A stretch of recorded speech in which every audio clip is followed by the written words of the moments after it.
Eh, t'es déjà là, toi?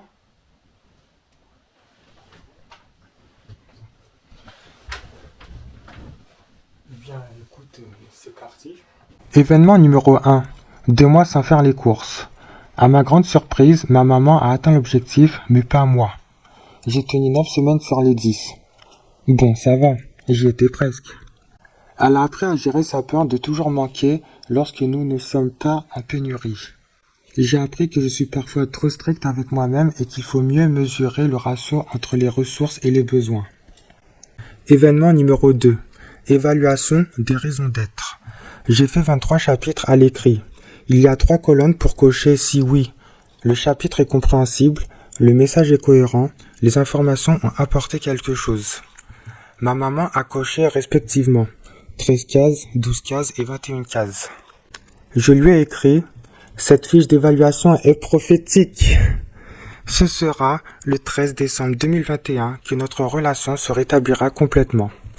Une camarade de classe en distanciel m'avait demandé si je savais faire des montages vidéo. Constate avec les œuvres de la chair que ce n'était pas le cas. Mais j'ai eu une révélation. Et si, à partir de 2023, je faisais des vidéos sur YouTube? Événement numéro 3. Avis sur mon identité. Le psychiatre voulait savoir ce que pense mon entourage sur la transidentité. À mes amis, j'ai envoyé un SMS et tous ont répondu. Je t'affiche des captures d'écran sur leurs réactions. Si ça t'intéresse, appuie sur pause. Puisque nous ne nous parlions pas, j'ai demandé à ma maman d'écrire son opinion en fonction des questions que je lui avais écrites sur la même feuille. J'ai ensuite découvert ses réponses avec le psychiatre qui a gardé la feuille. C'est pourquoi je n'ai pas de preuves pour te montrer sa réponse. Mais rassure-toi, je t'assure que je lui en ai fait part.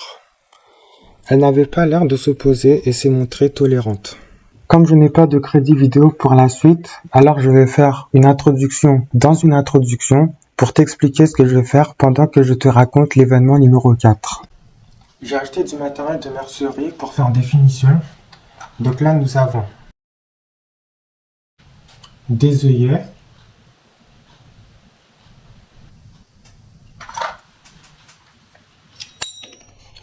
une pince, un crayon pour faire les trous bien alignés et les embouts pour percer. Et là, sur un désemballage, on spécifie qu'on peut regarder les tutoriels sur YouTube. Mais qu'est-ce que tu crois? Moi, je sais faire. Bien sûr que je sais faire.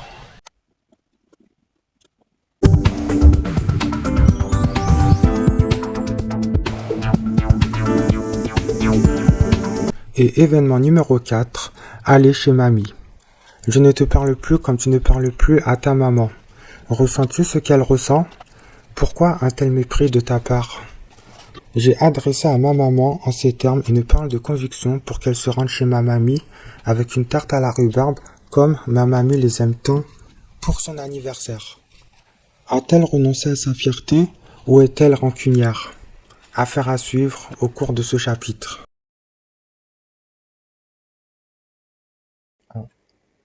Un jour, j'ai discuté avec ma maman à propos de la maturité. Qu'est-ce que la maturité d'après toi? C'est lorsqu'on grandit? Oui, mais ce n'est pas parce que nous prenons de l'âge que nous grandissons, comme tu dis. Voyons ce que le dictionnaire déclare. La définition rapporte que c'est le plein développement, le dernier stade de l'évolution. D'accord. Donc la maturité n'inclut ni la souciance, ni la conscience, ni la quiétude, ni l'autonomie. Il n'y a donc aucun rapport avec l'âge. Effectivement, dit ma maman. Un moment de silence s'installe, le temps de digérer l'information. Est-ce que tu penses qu'on peut être mature dès l'enfance? Oui, finalement. Et puis, il y a des enfants qui sont très débrouillards, parfois plus que les adultes. Je pousse la réflexion selon mes observations. En général, les enfants matures ont un quotidien difficile. Leur plein développement s'arrête avant l'adolescence, ce qui signifie qu'ils seront des enfants dans leur tête tout le restant de leur vie. Arrivés à la majorité, ces personnes agissent comme s'ils étaient indomptables, invincibles, irrésistibles. Cela s'explique par le fait qu'elles n'ont jamais pu cicatriser les blessures de leur enfance et se sentent vulnérables. La clairvoyance est à son paroxysme, la conscience est hyper spécialisée dans une portion de temps dans laquelle ces personnes restent figées dans le passé. Quand bien même il n'y aurait rien à signaler, ces personnes agissent finalement comme des masochistes en ne concevant pas la vie autrement que sans douleur ni sacrifice. C'est pourquoi leur comportement est parfois inapproprié ou démesuré par rapport au contexte. Ma maman était étonnée de mon explication et attend la suite. Est-ce que tu penses qu'on peut devenir mature en tant que senior? Non, ou sinon il y a un problème. Je veux dire, certaines personnes peuvent commencer ou recommencer leur vie à un âge où on est censé être à la retraite. Certains repassent leur baccalauréat, d'autres deviennent riches après 60 ans. C'est vrai, je n'y avais pas pensé. Dans ce cas, je n'appelle pas ça de la maturité, mais plutôt une renaissance. Très juste, je n'y avais pas pensé, mais c'est une excellente réponse. Une seconde vie est au-delà de la maturité, c'est une renaissance. Un jour, j'ai discuté avec ma mamie à propos de la maturité. Elle m'interroge. Pourquoi ta cousine qui a un problème de vue veut conduire une voiture? Un dialogue d'environ 20 minutes s'entame. Je lui réponds d'abord. Tu préfères vivre jusqu'à 30 ans et sans regret ou jusqu'à 90 ans et avec des regrets? À 90 ans sans regret, me répond-elle. Le sourire dessiné sur le visage, je lui dis. Mais mamie, c'est de la triche. C'est ça le principe du dilemme. Il faut choisir entre l'un ou l'autre. Elle me laisse encore la parole, curieuse de savoir comment je vais développer la réponse à partir de cette question. Ma cousine, elle, veut vivre sans regret. Toi, tu veux vivre jusqu'à 90 ans. Ah non, je ne peux pas te laisser dire ça. Quand j'étais petite, je voulais aller en métropole pour travailler. Il a fallu que j'économise pièce après pièce en secret pour payer le voyage en bateau. Seul Dieu savait. On l'a su que quelques jours avant mon départ, sinon on n'allait pas me laisser partir. Oui, tu m'as déjà raconté cette anecdote. Et c'est justement ce que je voulais te faire dire. Tu n'as pas regretté ton parcours. Alors pourquoi tu ne veux pas que ma cousine embarque dans le bateau de la victoire? Je ne l'empêche pas. Je ne lui ai pas dit ce que je te dis. Mais enfin, je ne peux pas m'empêcher de m'inquiéter pour elle. Je ne cherche pas à savoir qui a dit quoi. Tant que tu comprends, c'est l'essentiel. Un moment de répit s'installe, puis je reprends. J'aime quand on m'insulte de fou, parce que cela m'indique que je suis sur la bonne voie. Si personne ne m'empêche quoi que ce soit, ça veut dire que je ne fais rien, ou bien que je n'existe seulement si on s'intéresse à moi. C'est regrettable, n'est-ce pas?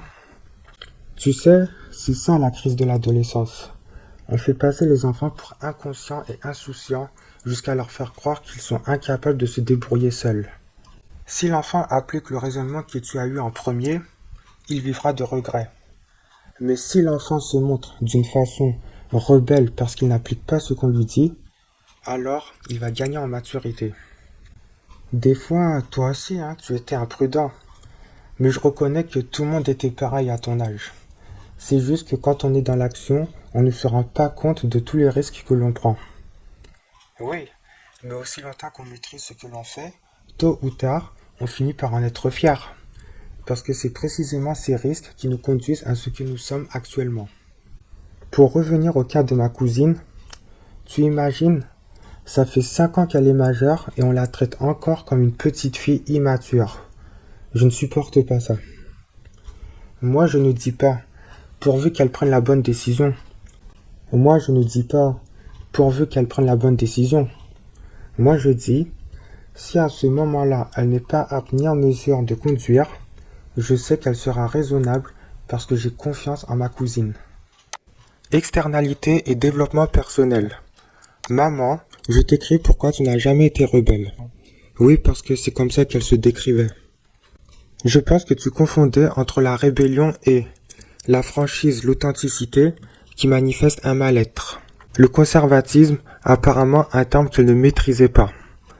Une personne rebelle s'oppose, se révolte et résiste dans l'inconfort. Je pense que tu travestissais la honte en fierté. par le biais du sentiment d'infériorité et du manque de détermination. Une personne rebelle est fière d'elle et défend une cause ou une position. La honte peut être soit le pilier d'un mouvement pour boycotter une position, soit un fort rejet de quelque chose ou quelqu'un qui n'exclut pas soi-même, que l'on veut éliminer sans passer par la violence ni le moindre sacrifice. Autrement dit, s'efforcer de vivre avec l'insupportable.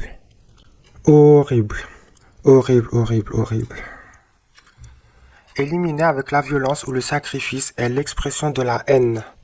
Je sais que tu ne veux pas qu'on dise de toi que tu as la haine. Sache que la haine et la honte sont semblables. Seul le mode opératoire diffère. L'opposé de la destruction, que ce soit la honte ou la haine, est le pardon. Le pardon, s'il n'est pas perverti, produit de la fierté et de la paix. La fierté redonne confiance en soi et affirme l'identité. Soit nous sommes dans un environnement paisible et propice à ce dont nous sommes appelés dans la vie, soit nous cherchons une alternative, expression, exil ou émission.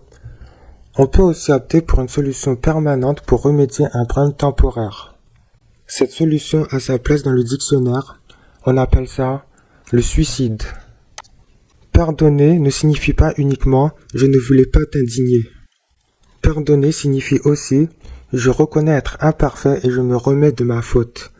Merci de m'accepter avec mes qualités et mes défauts ». Pardonner inclut l'acceptation de soi, sinon sa fonction sera pervertie. On ne donne que ce que l'on a. Apprends d'abord à t'aimer avant d'aimer autrui. Je ne condamne pas, je ne t'accuse pas, je ne te juge pas. Simple remarque. Avant, la communication était très archaïque. D'abord, je mémorisais une phrase que je voulais dire à quelqu'un. Ensuite, j'attendais que cette personne s'adresse à moi et engage le bon sujet pour lui dire la phrase que je me suis répétée. Véridique. Une fois, j'ai attendu 3 mois pour prononcer une phrase. Aujourd'hui, le scénario prête à sourire.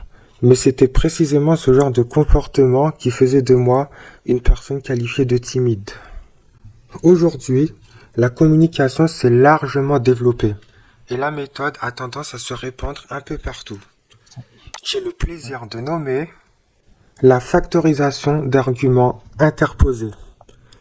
Puisque j'ai inventé ce terme, je vais te l'expliquer. Ce système de distribution d'informations par taxonomie permet de recouper les mêmes éléments de plusieurs sujets différents et de les introduire à un moment stratégique de la conversation pour qu'elle soit riche et pertinente. Cela implique en amont d'alimenter sa culture générale et de travailler sa mémoire. Du mois d'août 2020 au mois d'octobre 2021, j'ai visionné pas moins de 2000 vidéos sur YouTube pour étudier la science humaine. Je vais te montrer les chaînes par thématique auxquelles je me suis abonné et qui ont été de véritables leviers pour mon développement personnel. Je passe en revue. Appuie sur pause si ça t'intéresse. Il y a analyse et actualité, culture afro, culture asiatique, culture musicale et manga, géopolitique et économie, histoire, informatique et technologie, philosophie et spiritualité, vulgarisation scientifique et nature, true crime. La communication n'est pas la seule chose que j'ai travaillée. Il faut aussi un fonctionnement qui est à la fois la continuité de notre enfance et la solution, mais pas n'importe laquelle, la réponse à notre présent. En soi, personne ne doit se comparer sinon pour s'inspirer. Pour cela, j'ai développé un procédé commun à la majorité d'entre nous pour réussir. Première étape, de quoi je dispose. Ici, on prend connaissance des limites et des contraintes des moyens mis à disposition. Deuxième étape, qu'est-ce qui est possible de faire? Ici, on cherche à maîtriser les atouts et les qualités des moyens à disposition. Troisième étape, comment diriger? Ici, on réfléchit aux éventualités qui peuvent faire appel au potentiel des moyens à disposition. Quatrième étape, quel axe d'amélioration? Ici, on apprend de nos erreurs et on cherche à être efficace. Sache par ailleurs que le temps n'est pas de l'argent, mais de l'énergie. Cinquième étape, comment sécuriser? Ici, on élimine les failles et les obstacles qui dérogent à l'efficacité. C'est l'étape dont on doit le plus se consacrer parce que le danger est omniprésent. Ce schéma n'est pas sans rappeler les chapitres 3 et 7 des œuvres de la chaire. Une bonne interprétation est divisée en 3 stades. Observation, décision et évolution. Avec des frontières assez confuses parce que, en pratique, elles ont tendance à se chevaucher. Donc voilà, la finalité est l'efficacité. Cherche l'efficacité, sois efficace, reste efficace. Pour cela, il faut admettre qu'il est difficile de faire simple. Aussi, les procédés simples ont souvent un niveau difficile et les procédés complexes ont souvent un niveau facile. La simplicité consiste en une étape alors que la complexité consiste en une multitude d'étapes. L'efficacité réside soit dans la façon de simplifier les choses difficiles, soit de faciliter les choses complexes pour augmenter l'accessibilité. Mais l'accessibilité ne suffit pas. Il faut aussi savoir comment s'abandonner. Es-tu individualiste ou confiant? Est-ce que tu veux en fonction de ce qui est possible ou est-ce que tu peux en fonction de ta foi? L'accessibilité ne suffit pas. Il faut aussi savoir comment s'abandonner. Es-tu individualiste ou confiant? Est-ce que tu veux en fonction de ce qui est possible ou est-ce que tu peux en fonction de la foi? La volonté peut rapidement être pervertie par la puissance. Observe bien avant de prendre une quelconque décision. Pendant que je faisais des recherches, une suggestion coïncide parfaitement avec le sujet. Connais-tu ce courant philosophique japonais Ikigai?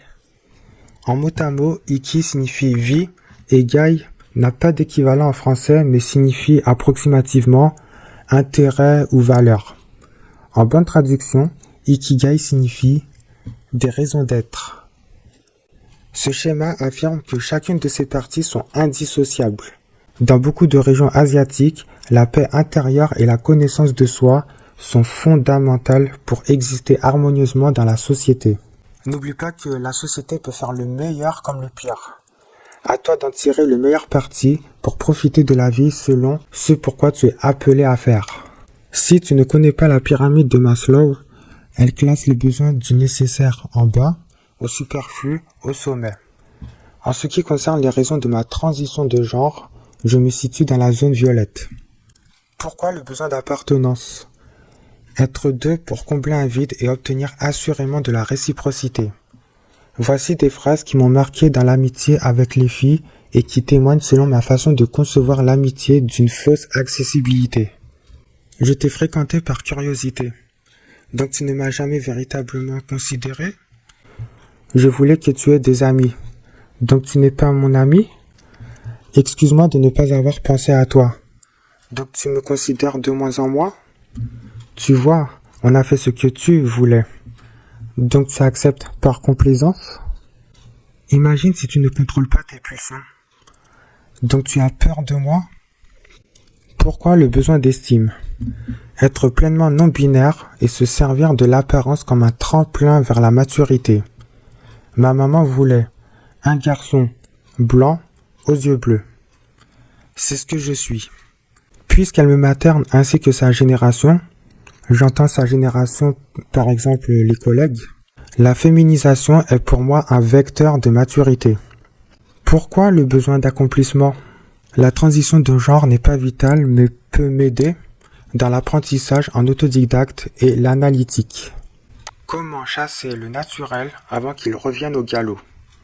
Avec la reconversion, qui fait partie de l'environnement social. Il y a 3 méthodes pour convertir. La première est évoquée et développée dans les œuvres de la chaire au chapitre 3, la persuasion. La persuasion prend part d'une position ou d'une idéologie et diffère selon l'échelle. La deuxième méthode est la diversion. Cette reconversion est dérivée en 2 natures, mais toutes 2 sont des subterfuges pour écarter la cible. La diversion anticipée fait vivre à la cible des moments en différé plutôt qu'en instantané pour attirer l'attention ailleurs que sur le présent.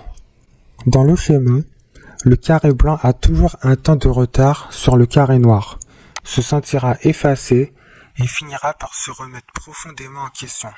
À long terme, le carré blanc pourrait finir par s'assujettir au carré noir pour tenter de s'intégrer. La diversion illusoire fait croire qu'un petit sujet est plus gros qu'un autre.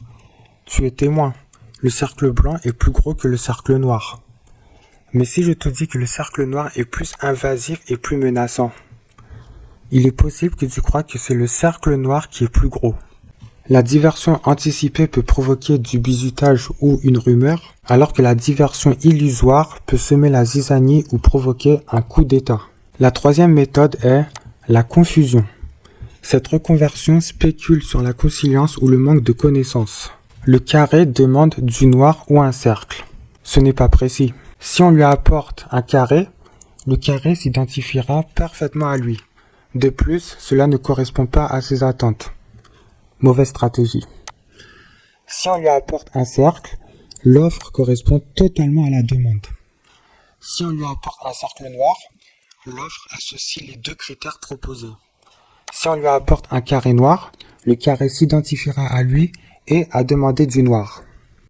Les deux dernières offres sont retenues pour procéder à la confusion.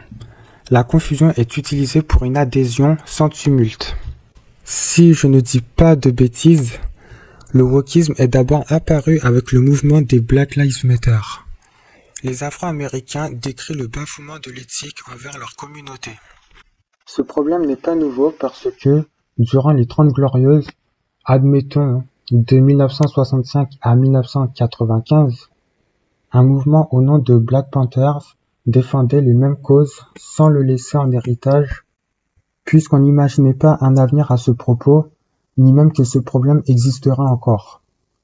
Black Lives Matter s'est donc approprié les valeurs des Black Panthers. Cette idéologie séduisante a permis à ce mouvement d'évoluer en mouvement woke.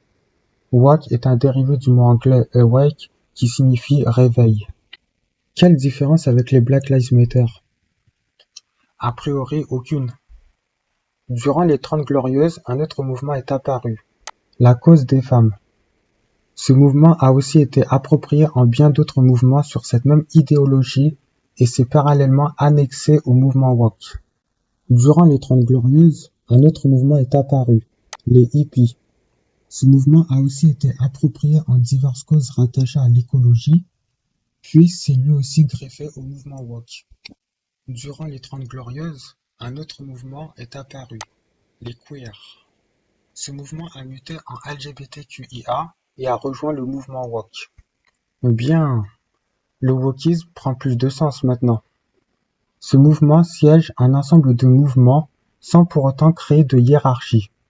Mais ce n'est pas fini parce que, durant les 30 Glorieuses, un autre mouvement encore est apparu, les geeks. Au départ, on ne voyait aucun avenir prometteur aux geeks. Ils restaient cloîtrés dans leur garage, assis toute la journée devant un écran. Mais la différence entre eux et les autres est la promesse d'une réussite qui se transformera en un avenir révolutionnaire. Les développeurs, actionnaires, hackers et toute espèce d'informaticiens ont compris une chose. Celui qui détient l'information détient le pouvoir. Et celui qui a le pouvoir inspire la confiance. Leur pouvoir est si puissant qu'on les renomme les géants du web. Ces géants du web égalent voire surpassent celui des gouvernements parce qu'ils ont une politique interne qu'on appelle aussi charte d'utilisation pour le bon fonctionnement des outils informatiques. Plus récemment, une politique d'un tout nouveau genre est mise en vigueur depuis la crise financière en 2008. Le score ESG, instauré par BlackRock, le concurrent de Vanguard et State Street. Ce score s'identifie au plus grand nombre, c'est-à-dire les wokistes. Mais au vu de sa notoriété, cette politique influe également sur ce melting pot qui fait la richesse du mouvement woke en agissant de la sorte. Tel est l'environnement occidental de l'après-guerre. Au mois d'octobre 2021, j'avais des problèmes de réseau. Embêtant quand on veut faire une formation de développeur en distanciel. Alors je demandais à ma mamie de dormir chez elle pendant 3 jours. À cette occasion, nous avions discuté au sujet de ma maman. Tu sais, mamie, je sais pourquoi ma maman ne te parle plus. Elle m'a dit que c'est par rapport à ton voyage au Congo. Mais qu'est-ce que c'est que cette histoire encore? Bon, peut-être que je suis un peu fautif dans l'histoire, mais les causes remontent à bien plus longtemps que ça. En fait, je n'étais même pas encore né quand tout a commencé. Je le sais parce que c'est beaucoup révélé à moi. À vrai dire, je la connais peut-être mieux que toi parce que ça fait un quart de siècle que je vis avec elle. Comment ça? Qu'est-ce que j'aurais fait pour qu'elle m'en veuille jusqu'à aujourd'hui? En fait, c'est un seul et même problème qui dure depuis tout ce temps. Mais, et pourquoi elle me l'a pas dit? Ah, bonne question. Première révélation qui résout ce mystère, tu ne l'écoutes pas. Plusieurs interrogations fustigent. Elle tente de prendre la parole, je lui coupe la parole. Elle tente de prendre la parole, je lui coupe la parole. Oh, mais laisse-moi parler. Je lui laisse terminer, puis je lui dis. C'est embêtant, hein. Eh bien, sache que c'est à peu près ce que tu fais, et plus particulièrement avec elle. D'après ses observations. Elle était surprise. Il nous continuait à discuter, et là, révélation. Ma maman n'a pas eu une enfance facile. D'abord, elle est l'aînée de 4 sœurs. Tu connais. Elle devait s'occuper de ses autres sœurs et une faisait particulièrement plus de bêtises que les autres. Mais comme elle était portée responsable, c'est elle qui prenait les coups pour avoir mal fait son rôle de grande sœur. À cela s'ajoutent les tâches ménagères à la main puisque, je te le rappelle, nous sommes à une époque où le lave-linge n'existait pas. À cela s'ajoutent les devoirs. À cela s'ajoute le problème de pipioli jusqu'au début de l'adolescence. Comme moi en fait. Alors ne me demande pas comment une telle chose a pu être commercialisée. Mon papy avait acheté une couche électrique. Le principe consiste à lancer une décharge pendant le sommeil pour ne pas souiller les draps. Autant dire avec tout cela que ma maman n'avait pas eu beaucoup de sommeil. Je trouvais que c'était cruel. Hein. Parfois, je n'étais pas toujours d'accord avec ton grand-père, hein, tu sais. À cela s'ajoute le fait que sa petite sœur, oui, encore elle, avait détruit ses amitiés. Nous parlons toujours de la même époque où les SMS n'existaient pas. Le seul moyen de communication à distance était les lettres.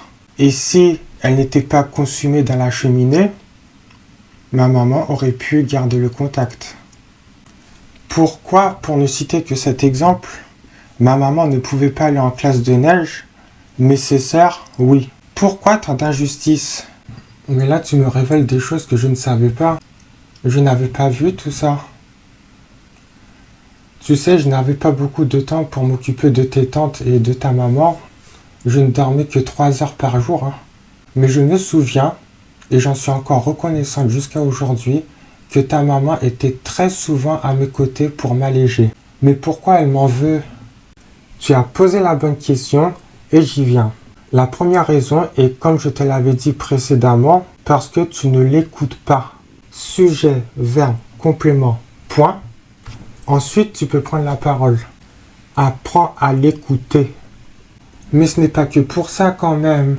La deuxième raison est intrinsèquement liée à la première. Parce que tu ne l'écoutes pas, donc tu ne la comprenais pas. Donc tu ne la défendais pas. Donc elle pensait que tu étais complice de tous ces mal-être. Merci pour ton témoignage. J'ai compris tout ce que tu as dit. Simplement, je ne fais que transmettre son point de vue d'enfant. Mais alors, pourquoi elle m'en veut encore? Il suffit que tu lui coupes la parole pour raviver cette sensation d'incompréhension de ta part. 6 mois se sont écoulés et le discernement était arrivé au moment opportun. Par exemple, j'ai compris que ma maman est quelque peu maniaque. Au début, je pensais qu'elle repassait après moi par instinct maternel. Parfois c'est vrai, mais parfois c'est faux.